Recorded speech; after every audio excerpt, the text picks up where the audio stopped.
हुई थी 26 जुलाई सन 65 की।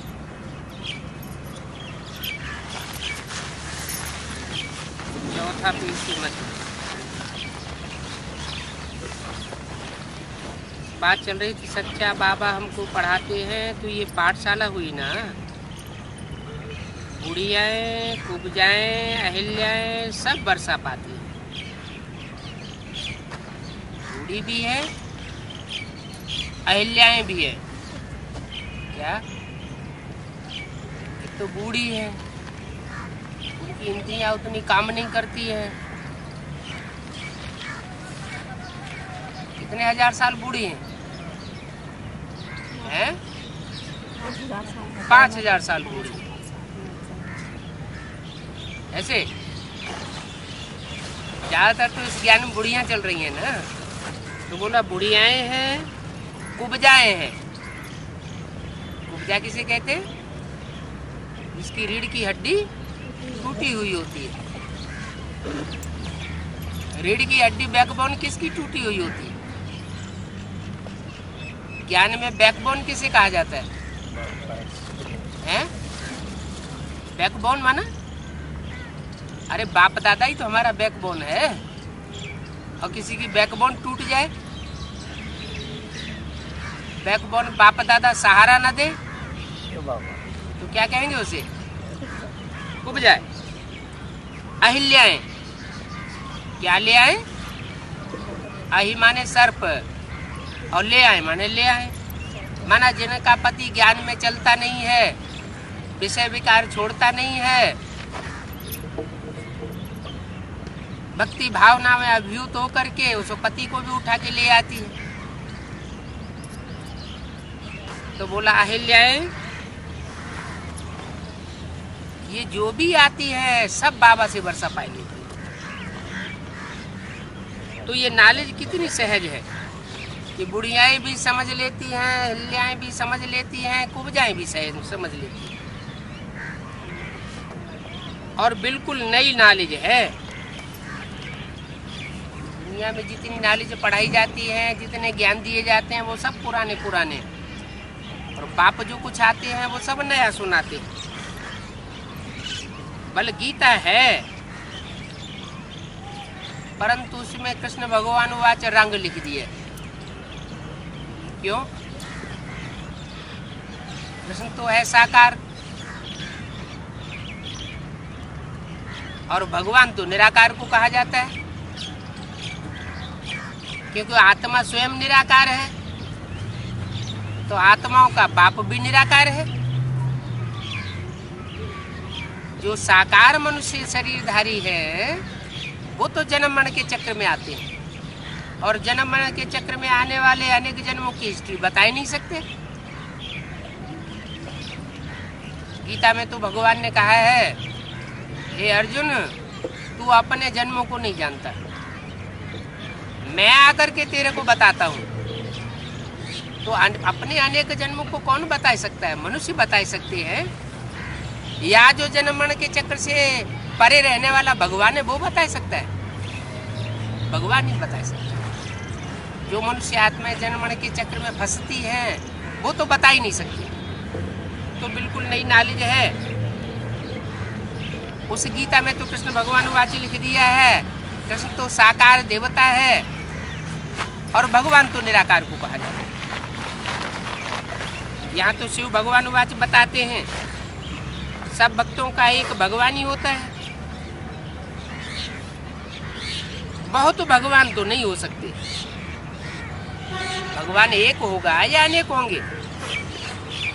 सबका सदगति दाता एक है, तो और सबको वर्षा देने वाला एक ही है। सतयुग में है ही जीवन मुक्ति का वर्षा। बाकी जो मूल वतन में रहते हैं उनको वर्षा मिलता है मुक्ति का। कुछ आत्माएं मूल वतन में लंबे समय तक रहती है। जो लंबे समय तक मूल वतन में रहती है वो सिर्फ मुक्ति का वर्षा पाती है। जीवन में रहते दुख दर्दों से मुक्ति का वर्षा नहीं पाती। तो कितना समझाते रहते हैं फिर भी नंबरवार बुद्धि में बैठता है। मूल बात है ही सारी पवित्रता पर। बुद्धि में नॉलेज बैठती है नहीं बैठती है, उसका मूल आधार क्या है? प्योरिटी। जितनी जितनी मनुष्य आत्माओं ने पूर्व जन्मों में पवित्रता को धारण किया होगा, उतना उतना उनकी बुद्धि में नॉलेज ईश्वर की बैठेगी। स्वर्ग का मालिक बनना है तो यहाँ पवित्र जरूर बनना है। क्यों? क्योंकि अगर पवित्रता को धारण नहीं करेंगे तो ज्ञान बुद्धि में ठहरेगा नहीं। सोने के बर्तन में शरीर का दूध ठहरता है, तो पवित्र जरूर बनना पड़े। पतित जा ही नहीं सकता। पतित पावन बाप ही आए करके पावन बनाते हैं। अब बाप कहते हैं ये मुत पलिती न बनो, इससे तुम्हारी बुरी हालत हो गई है और तुम्हारी आयु ही छोटी हो गई। जहाँ भारतवासियों के आए सतयुग त्रेता में 200 से ऊपर 200 वर्ष के अंदर अंदर होती थी। 150 वर्ष सतयुग में औसत आयु थी, वो अब घट कर के कलयुग के अंत में 30 वर्ष रह गई।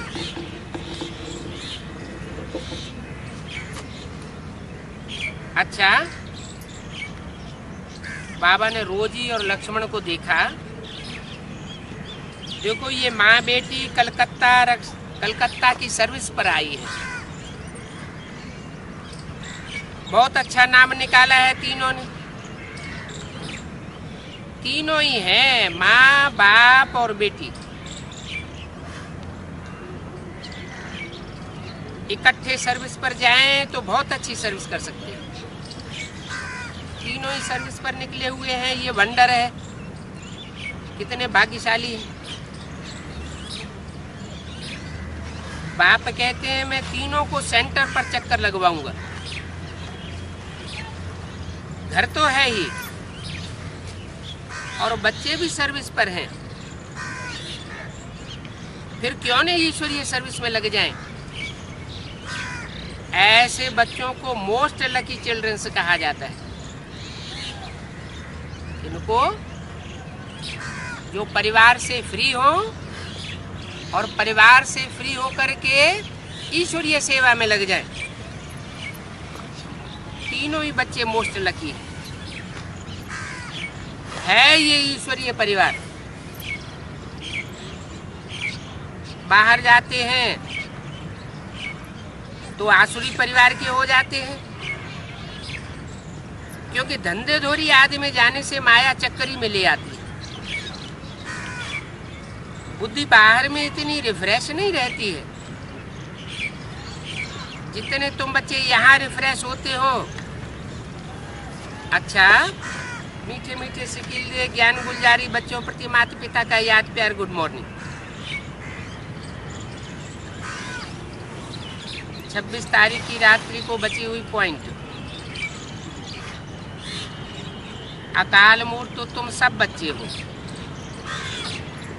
कैसे? तुम बच्चों को न हद में कोई काल खाएगा और न बेहद में कोई काल खा सकता है। हद में माना जो तुम बच्चे बाप के बच्चे आत्मिक स्मृति में टिकने की पक्की प्रैक्टिस करने वाले हो, उनको कोई काल शारीरिक रूप से भी नहीं खा सकता, क्योंकि तुम जीते जी स्वर्ग में जावेंगे। तो तुम हो अकाल मूर्त। ऐसे तो सभी आत्माएं अकाल मूर्त है, क्योंकि आत्मा को तो काल खाता नहीं है। हालांकि तुम बच्चे जन्म मरण में आते हो, जब आत्मिक स्थिति में टिक जावेंगे तो जन्म मरण से परे हो जाते हैं। विकारों पर जीत पाने में बहुत मेहनत करनी पड़ती है, बहुत विघ्न पड़ते हैं, माया के थप्पड़ लगते रहते हैं। कोई कोई तो विकारों में कर्मणा में भी आ जाते हैं। बच्चों के घर में सेंटर खोलना अच्छा है। जो समझते हैं हम कोई को भी बाबा का परिचय दे सकते हैं तो अपने घर पर बोर्ड लगाए देवे। बाबा करेक्शन करते रहेंगे, ऐसा बोर्ड बनावे जो मनुष्य पढ़ते ही समझ जाए। तो बच्चों की बुद्धि चलनी चाहिए कि बोर्ड पर क्या लिखे, जो पढ़ते ही कोई अंदर आ जाए। बहुत बच्चे हैं जो टाइम वेस्ट करते रहते हैं, सर्विस करने की अकल नहीं है। सर्विस सहज ते सहज भी है और डिफिकल्ट ते डिफिकल्टी भी है। सहज किन के लिए है? सहज उनके लिए है जो बाप की याद में रहते हैं और श्रीमत पर चलते हैं। और डिफिकल्ट किन के लिए है? याद में भी नहीं रहते हैं और श्रीमत पर भी नहीं चलते। एक बाप को पूरा याद न करने से पूरा खुशी का पारा नहीं चढ़ता है। व्यभिचारी याद हो जाती है तो व्यभिचारी याद होने के कारण बुद्धि व्यभिचारी होने से सेवा का वो फल नहीं निकलता जिससे खुशी हो गई। अज्ञान काल में कोई गरीब को अडॉप्ट करे तो उनको खुशी का पारा चढ़ जाता है। कोई गरीब आदमी का बच्चा हो और कोई करोड़पति उसको गोद ले लेवे तो बच्चे को कितना नशा चढ़ जाएगा। और यहाँ तो स्वयं भगवान बाप आकर के तुम बच्चों को गोद लेते हैं, अपनी गोद का बच्चा बनाए वारिसदार बनाते हैं, फिर भी बच्चों को नशा नहीं चढ़ता है। हम वेद के बाप की संतान है, ये नशा चढ़ता ही नहीं। बुद्धि में आना चाहिए किन्होंने हमको अडॉप्ट किया है। परम पिता कहने से खुशी चढ़ जानी चाहिए, परंतु माया ऐसी है जो पता भी है कि परम पिता परमात्मा कहते हैं, फिर भी बुद्धि गुम हो जाती है। वहां तो गरीब को साहूकार अडॉप्ट करे तो कब फारकती न दे। यहाँ तो बच्चे निश्चय भी करते हैं, स्वर्ग का वर्षा मिलता भी है, अनुभव भी करते हैं खुशी का, फिर छोड़ देते हैं।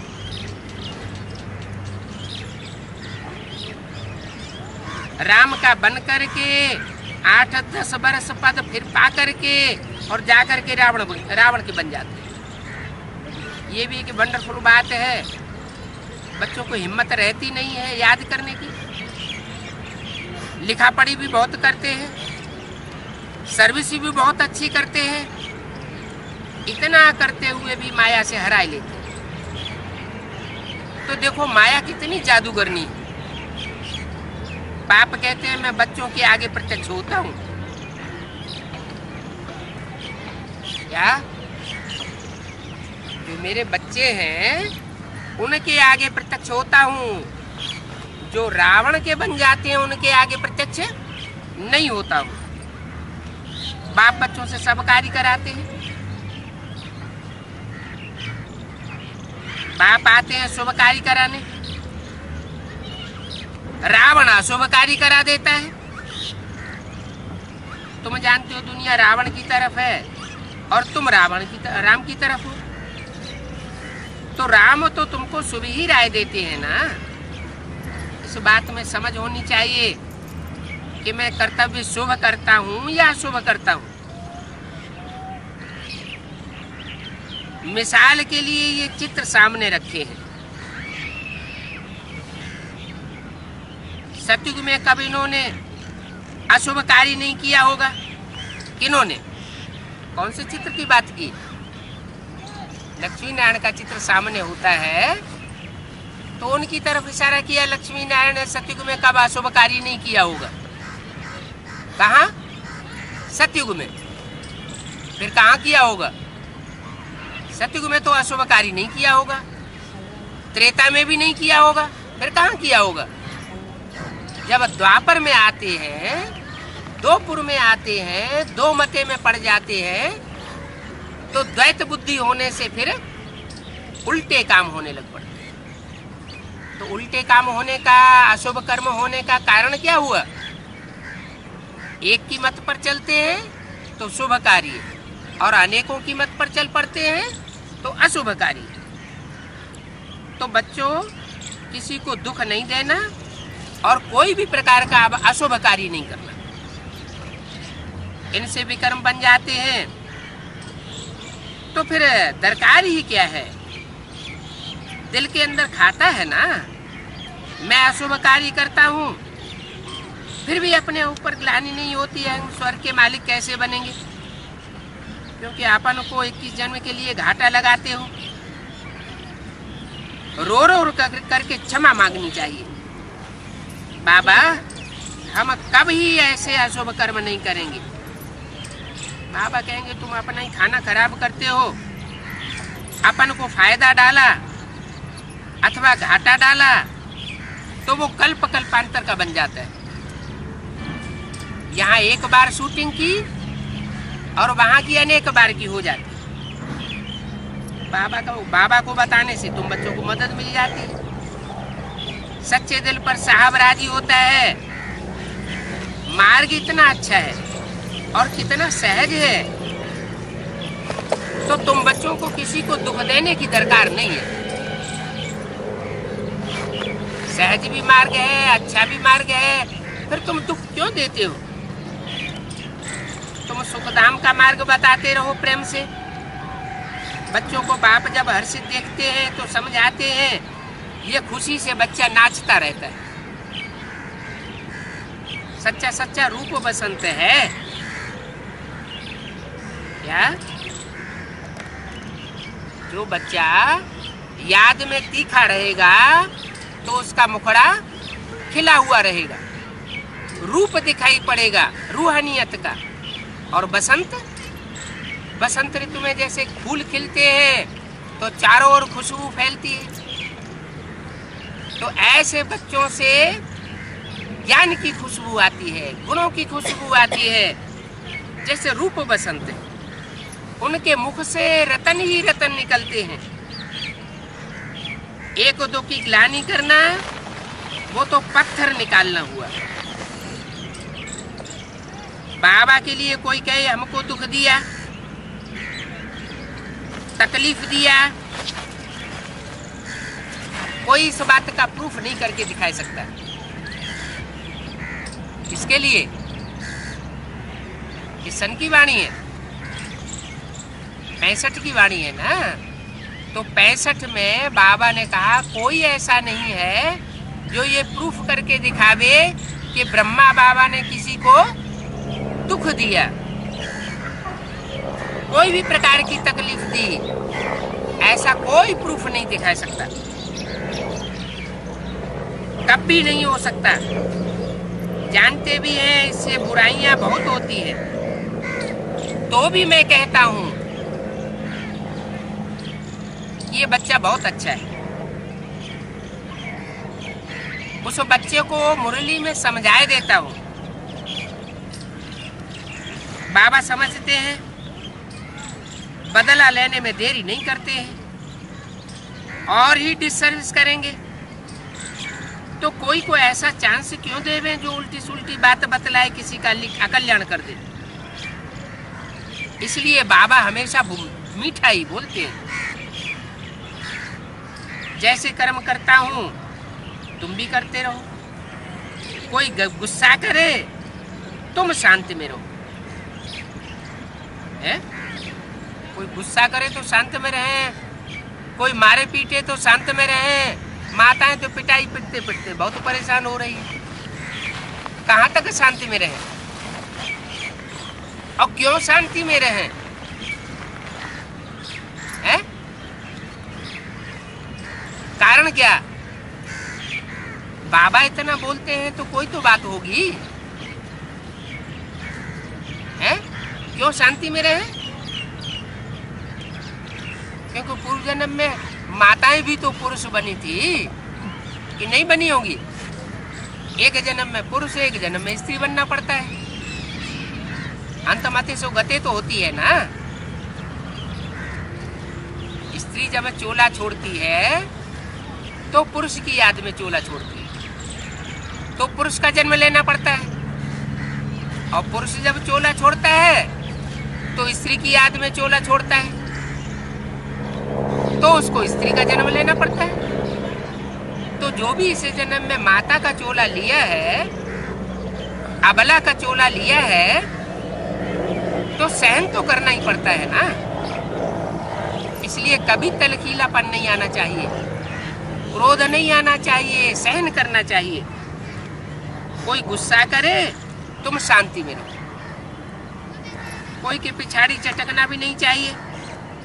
कह देना चाहिए हमको टाइम नहीं है, तुम और कोई समय आना, तुम्हारे इस समय आने का मुहूर्त नहीं है। तुम सब ब्रह्मा कुमार कुमारी डाडे से वर्षा ले रहे हो, तो आकर के वर्षा लो। कोई की भी रग देखनी चाहिए, ये ज्ञान सुनना चाहता है या नहीं सुनना चाहता है। क्योंकि तुम बच्चे रूहानी सर्जन हो ना, क्या जिस्मानी सर्जन में और रूहानी सर्जन में तो अंतर होता है।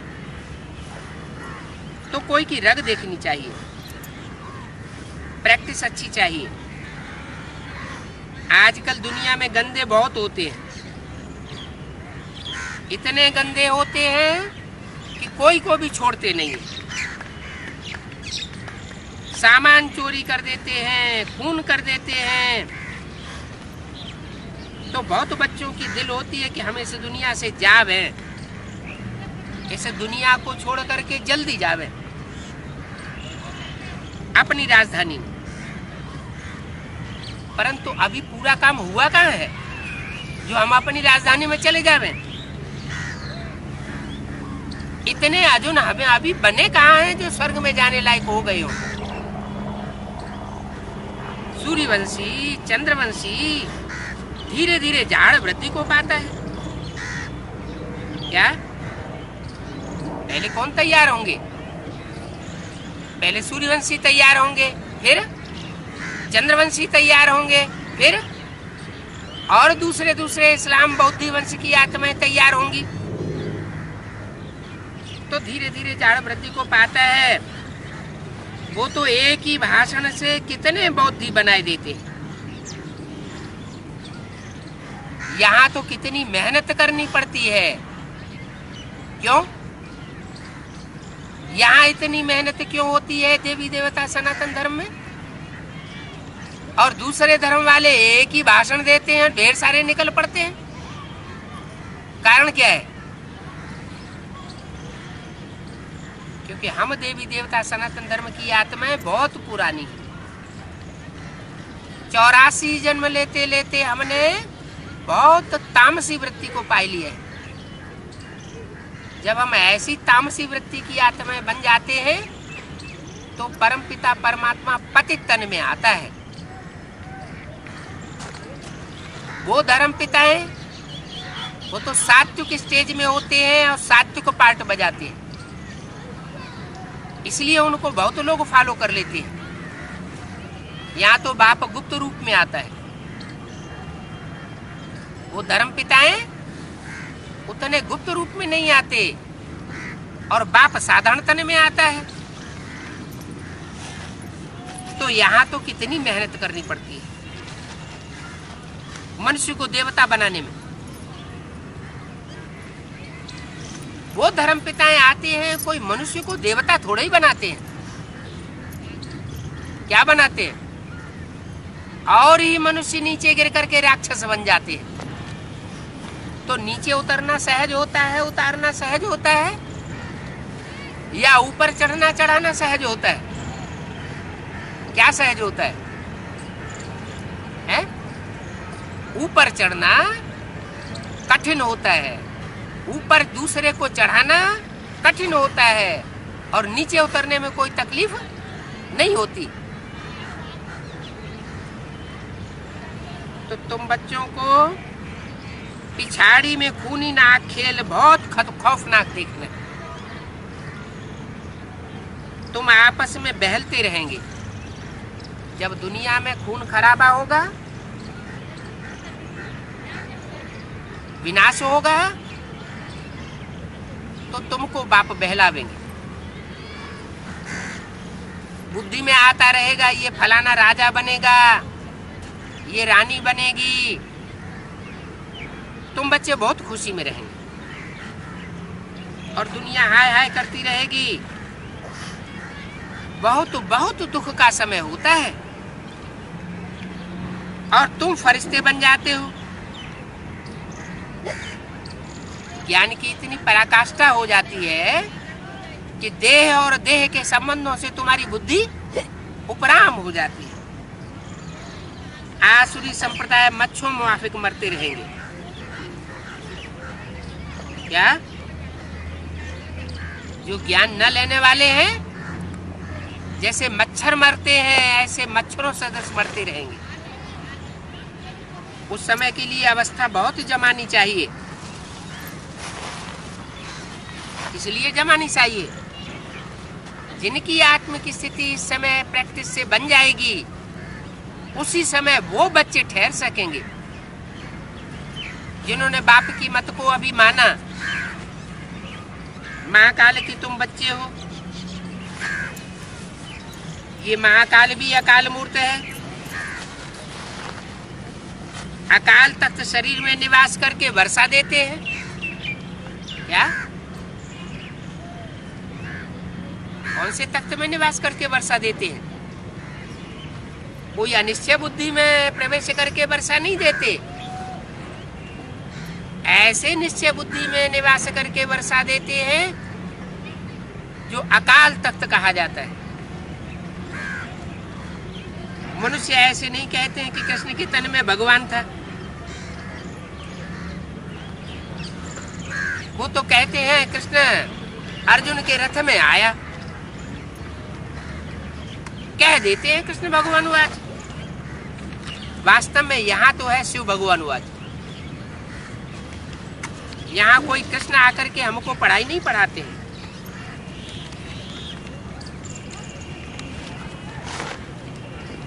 वो तो सुख का सागर है, परमपिता परमात्मा है। कोई तो कह देते हैं दोनों एक ही है, कृष्ण भी वही एक है और निराकार भगवान भी एक ही है। वो एक ही भगवान अनेक रूप धारण करके लीला करते हैं। मानो भक्तों की दृष्टि में राम भी एक ही है, कृष्ण भी एक ही है और वो निराकार शिव एक ही है।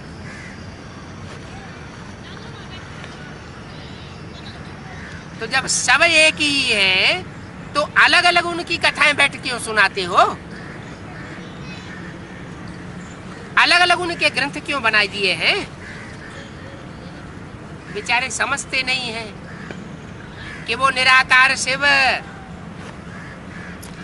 जिस राम में प्रवेश करके आता है, उस राम के शरीर में कृष्ण की सोल भी मस्तक पर विराजमान होती है। तो एक ही शरीर और उस एक ही शरीर में तीन आत्माएं इकट्ठा कार्य करती है, इसलिए त्रिमूर्ति शिव कहा जाता है। उस स्वरूप का नाम क्या कहा जाता है? शंकर। संग इसमें शिव समाया हुआ है, का इसमें कृष्ण समाया हुआ है, र इसमें राम समाया हुआ है। इसलिए भक्त लोग कहते हैं कि एक ही भगवान अनेक रूप धारण करके लीला करते हैं। अब उनको कितना भी माथा मारो, सीधा सीधा समझा के कितना भी माथा मारो, उनकी बुद्धि में बैठने वाला नहीं है। वो तो फिर भी कहेंगे ईश्वर सर्वव्यापी है। राम में भी वही भगवान है, कृष्ण में भी वही भगवान है, मेरे में भी वही भगवान, तुम्हारे में भी वही भगवान। अरे वो तो बाप है, सुख का वर्षा देता है, स्वर्ग का वर्षा देता है। नरक का वर्षा थोड़ी देता है। जब बाप है वर्षा देता है तो सर्वव्यापी कैसे होगा? उनसे वर्षा तुम बच्चों को मिलना है, अभी मिला नहीं है। ये बात उनकी बुद्धि में ठहरेगी जो ब्राह्मण बनने वाला होगा। क्या? अगर ब्राह्मण बनने वाला नहीं होगा तो उनकी बुद्धि में ये बात ठहरेगी नहीं। कौन सी बात? कि बाप से सुख शांति का वर्षा हमें इसी जन्म में मिलता है। अगर उनकी बुद्धि में नहीं बैठना होगा तो समझ लो वो पक्का ब्राह्मण बनने वाली नहीं है। जो पक्के ब्राह्मण बनते हैं उनकी बुद्धि में ये बात ठहर जाती। अभी सैंपलिंग लग रहा है, गवर्नमेंट भी पौधों की सैंपलिंग लगाती है ना, झाड़ का सैंपलिंग लगाती है। और यहाँ ये बेहद का बाप, बेहद का झाड़ है मनुष्य सृष्टि का, उसकी अभी सैंपलिंग लगा रहे हैं। तो सैंपलिंग लगाई जाती है ना, तो एक पुराना झाड़ होता है जड़ सहित, तो जड़ सहित जो पुराना झाड़ होता है उसकी कलम काटते हैं। और जो नया बीज होता है,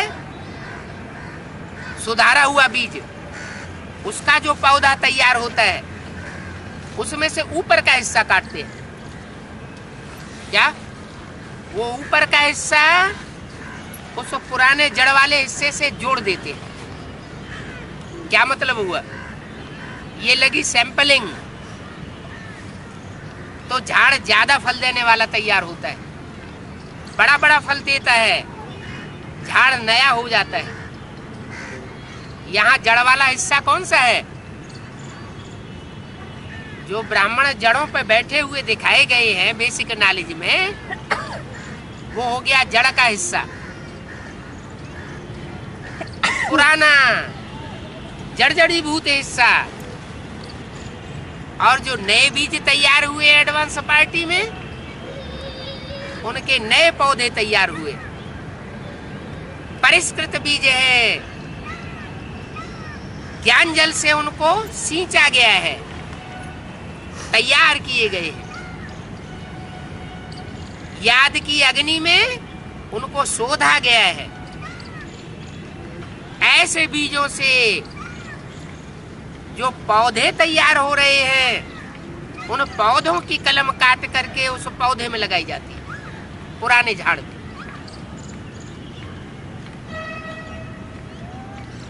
तो अभी सैंपलिंग लग रही है,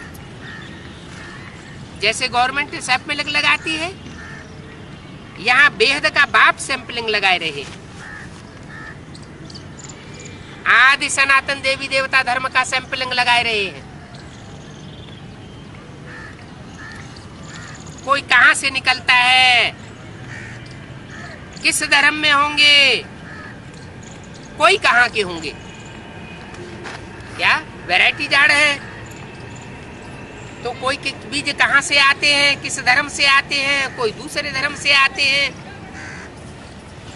बाप कहते हैं जो देवताओं के भक्त हो उन्हों को समझाने की कोशिश करो। क्या? जो क्राइस्ट के भक्त हो, महात्मा बुद्ध के भक्त हो, सन्यासियों शंकराचार्य के भक्त हो, गुरु नानक के भक्त हो, उनको उनमें माथा उतना मारने की दरकार नहीं है। जो देवताओं के भक्त हो उनको समझाओ, शिव के मंदिर में चले जाओ। क्या? जो शिव को मानने वाले पुजारी होंगे वो शिव के मंदिर में जाते होंगे। पुजारियों को जाकर समझाओ ये मंदिर में कौन बैठा है। शिव के मंदिर में पुजारियों से पूछो ये कौन बैठा है। शिव बाबा के भी बहुत नाम रख दिए। बबूलनाथ कहते हैं, बबूलनाथ का मंदिर है बम्बई में। कांटों को फूल बनाने वाला है।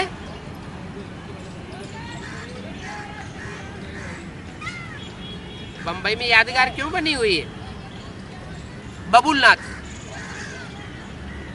बड़े बड़े बबूल के कांटे हैं।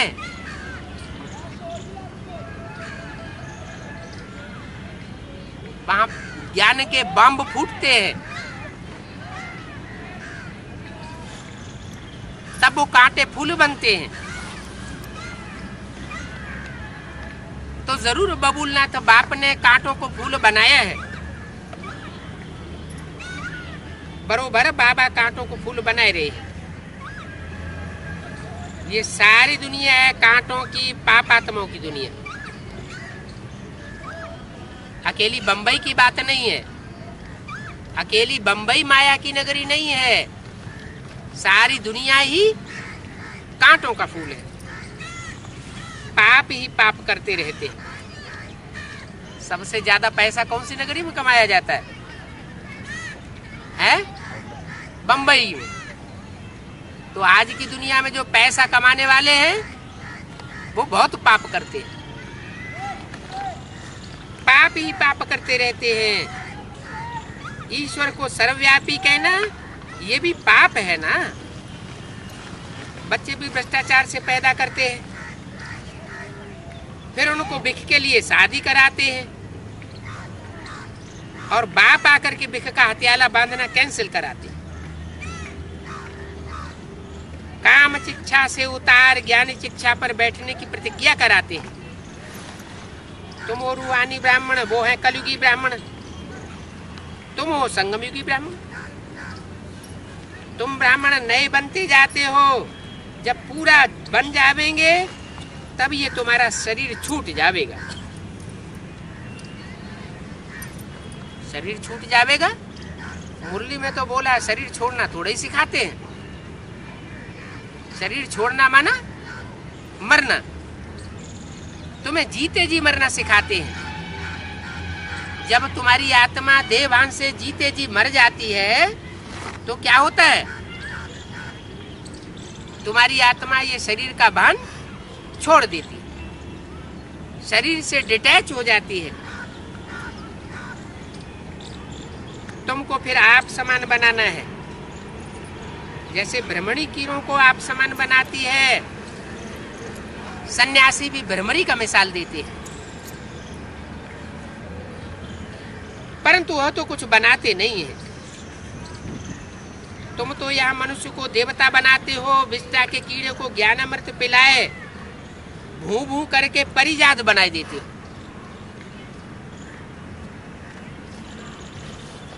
माताएं जानती हैं ये विष्टा के कीड़े कौन हैं। उन विष्टा के कीड़ों को लगातार भू भू ज्ञान की करते रहने से उनकी बुद्धि एक दिन पलट जाती है। पाप आकर पापात्मा से पुण्यात्मा स्वर्ग का मालिक बनाए देते। तो भ्रमरी का भी मिसाल देते हैं, कछुए का भी मिसाल देते हैं। सन्यासी लोग मिसाल देते हैं कि जैसे कछुआ अपने अंगों को समेट लेता है, ऐसे तुम भी योग बल से अपनी कर्मेंद्रियों को समेट सकते हो। जब बुद्धि एकाग्र हो जाती है, मन एकाग्र हो जाता है, तो इंद्रियां अपना कार्य नहीं करती। इंद्रियां जैसे संकुचित हो जाती हैं, बहरयामी नहीं रहती। तो कछुए का मिसाल जो सन्यासी देते हैं वो तुम्हारी यादगार है। वो भी यहाँ की बात है, उस दुनिया की बात नहीं है। उस दुनिया में कोई ऐसे नहीं हुए जिन्होंने अपनी कर्मेंद्रियों के ऊपर विजय प्राप्त की हो।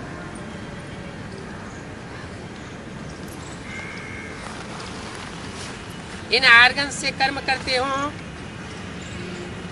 और कर्म करते हुए भी बुद्धि से ऊपर आम रहते हो। कोई काम नहीं है तो अपने को सागर के समान विशाल बनाओ। समझो हम पुण्यात्मा सतयुग में हम पुण्यात्मा थे, अभी हम पापात्मा हैं।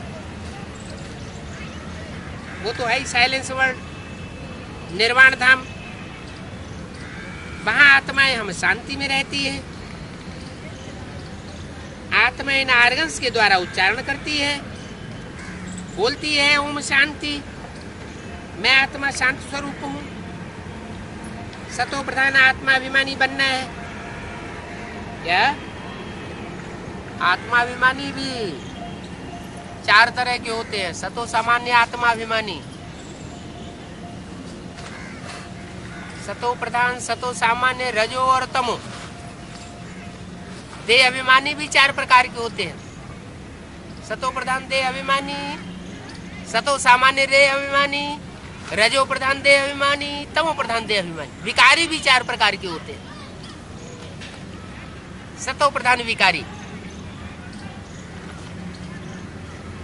जो सतो प्रधान विकारी होते हैं उनके मिलन की इच्छा दृष्टि मात्र से, देखने मात्र से ही पूरी हो जाती है, शांत हो जाती है। तमो प्रधान विकारी होते हैं, उन्हें इंद्रियों का भोग नहीं मिलता तो दूसरे की हत्या भी कर देते हैं। तो विकारी भी अनेक प्रकार के हैं, देह अभिमानी भी अनेक प्रकार के हैं, आत्माभिमानी भी इसी तरह 4 प्रकार के।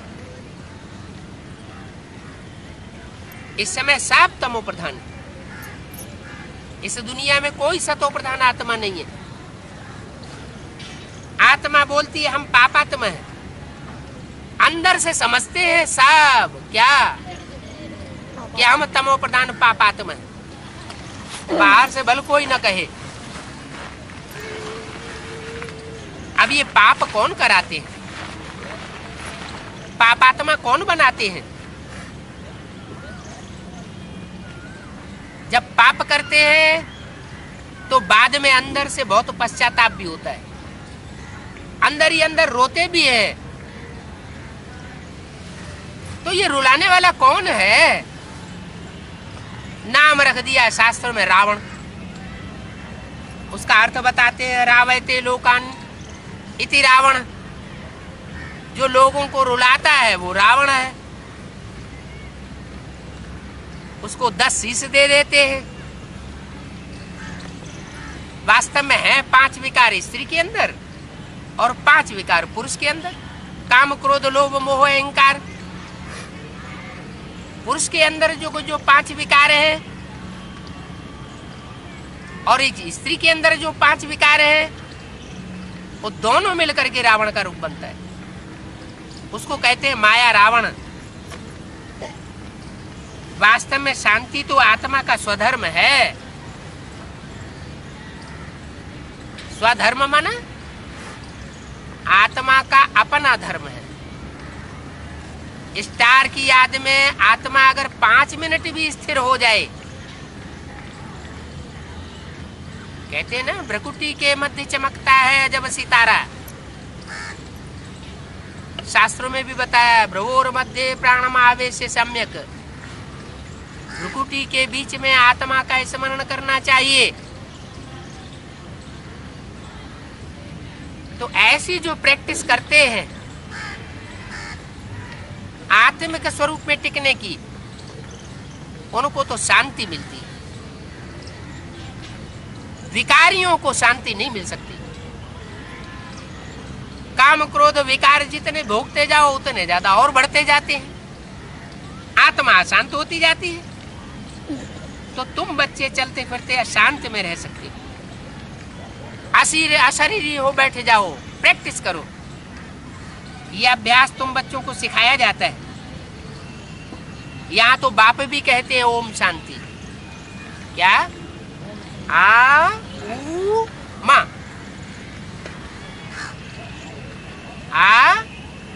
मैं आत्मा ब्रह्मा की तरह स्थापनाकारी हूं। नई दुनिया की स्थापना करना ब्रह्मा के रूप में मुझे आत्मा का कार्य है। आ ब्रह्मा, उ आ उ मा, उ विष्णु और माँ माने महेश। तो आत्मा ही तीनों कार्य करती है अपने लिए। नई दुनिया की स्थापना भी करती है, पुरानी दुनिया का, पुराने दुर्गुणों का विनाश भी करती है, पाप कर्मों का विनाश भी करती है और अच्छे सद्गुणों की पालना भी करती है।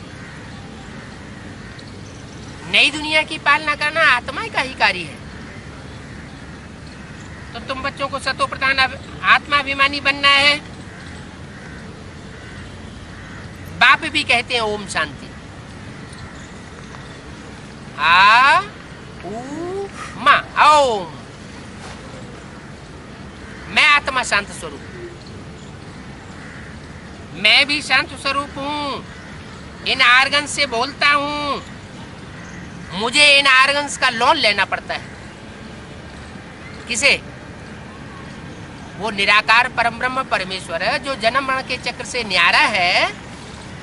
वो इस सृष्टि पर जब आता है तो जैसे गीता में लिखा हुआ है प्रवेश तुम, मैं प्रवेश करने योग्य हूं। तो कोई तन में आकर के, शरीर रूपी रथ में आकर के प्रवेश करता है और प्रवेश करके जो आर्गन्स हैं, जो इंद्रियां हैं, उनका आधार लेता है। क्योंकि ज्ञान सुनाए बगैर तो किसी की सदगति हो नहीं सकती। परमात्मा तो जन्म मरण के चक्र से न्यारा है, इसलिए उसके अंदर 84 का पूरे चक्र का ज्ञान है। हम आत्मा 84 के चक्र में आती है, इसलिए अज्ञानी बन जाती है। आगे के जन्म का, पीछे के जन्म का हमें कुछ याद नहीं रहता।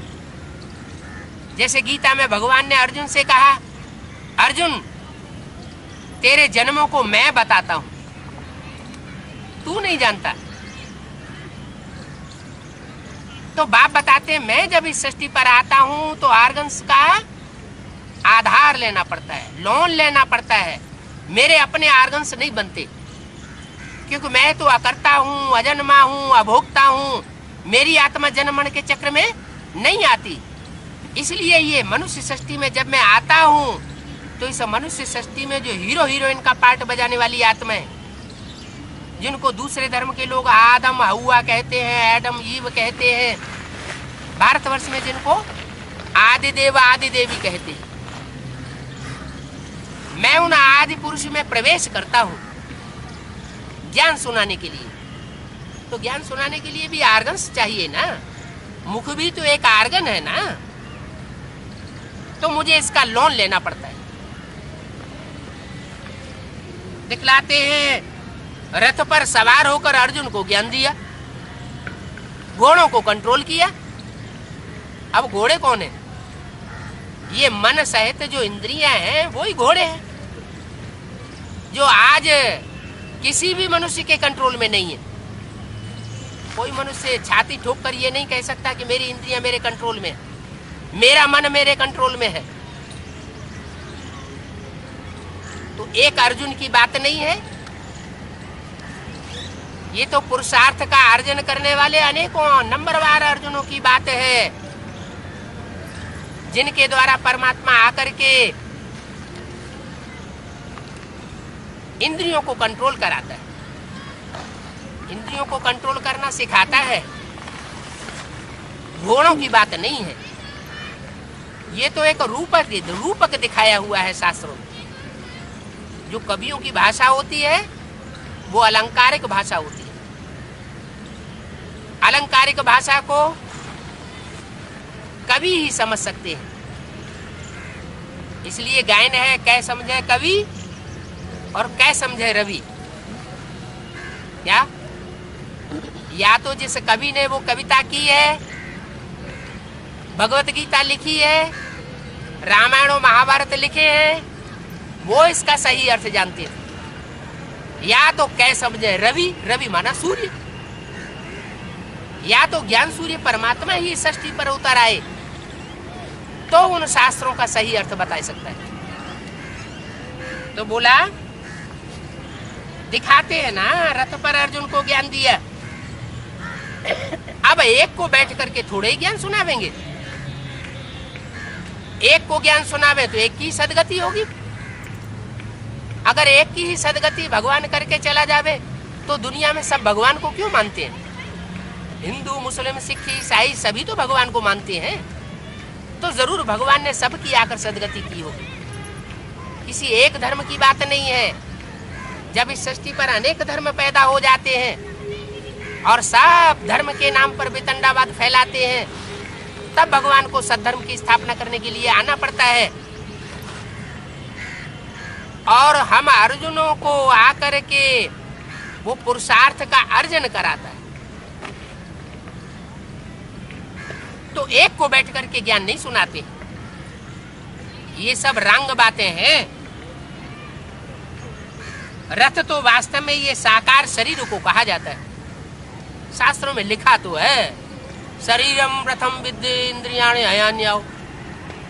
शरीर को रथ समझ, इंद्रियों को घोड़ा समझ, कह दिया है। लेकिन फिर भी गीता में चित्र वही बनाए देते हैं कि अर्जुन के रथ में भगवान कृष्ण सवार हुए, सारथी बने, उनके रथ को चलाया। अब भगवान ने आकर के कोई हिंसक युद्ध कराया होगा? आज के साधु संत महात्माएं भी हिंसा करना अच्छा नहीं मानते। तो साधुओं का भी उद्धार करने वाला भगवान है, वो आकर के हिंसक युद्ध कराएगा? ये सब रंग बातें। भाग्यशाली रथ नंदीगण, ये रथ कहा जाता है। कौन सा रथ? राम और कृष्ण जो श्रेष्ठ देवताएं हुए हैं, उनका शरीर रूपी रथ कलयुग के अंत में, अंतिम 84वें जन्म में नंदीगण कहा जाता है।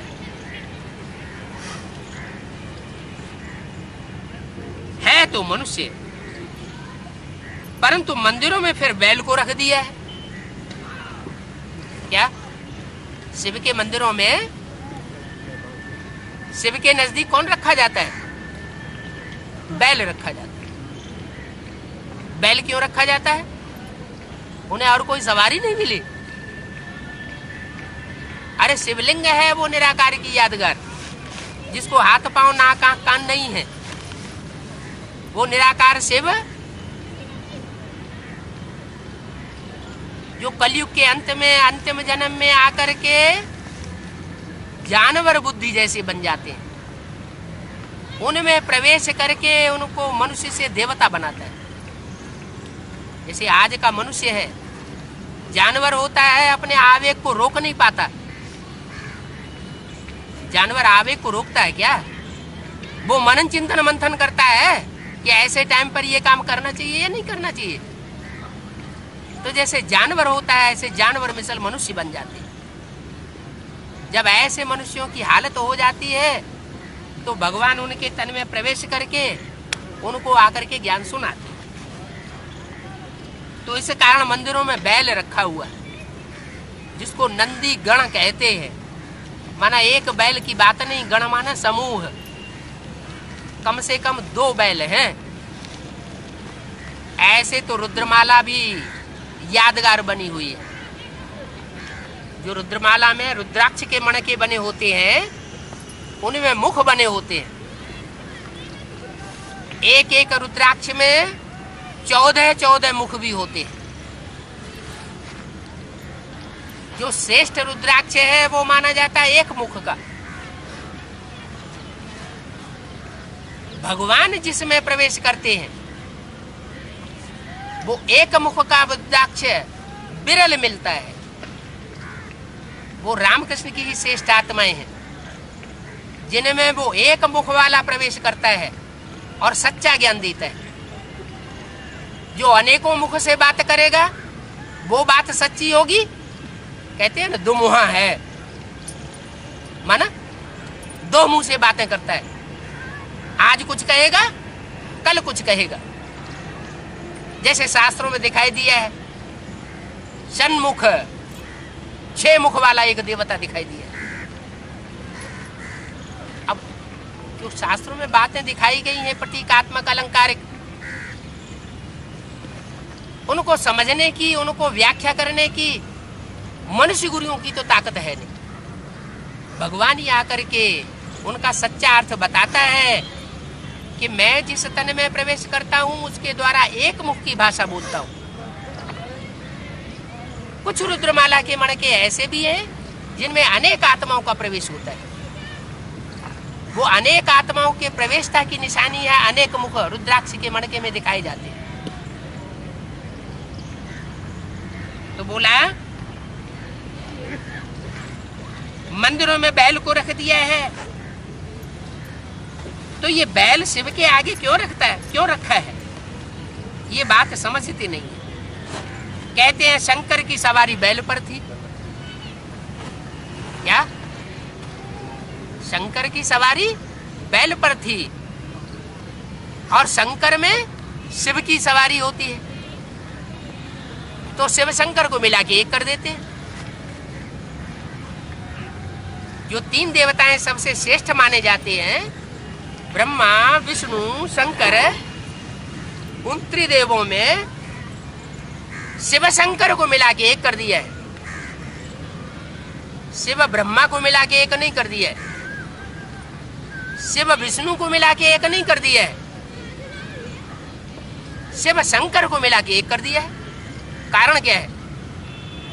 कि वो शिव निराकार जिस शंकर महादेव में प्रवेश करता है वो पहले महादेव नहीं होता है।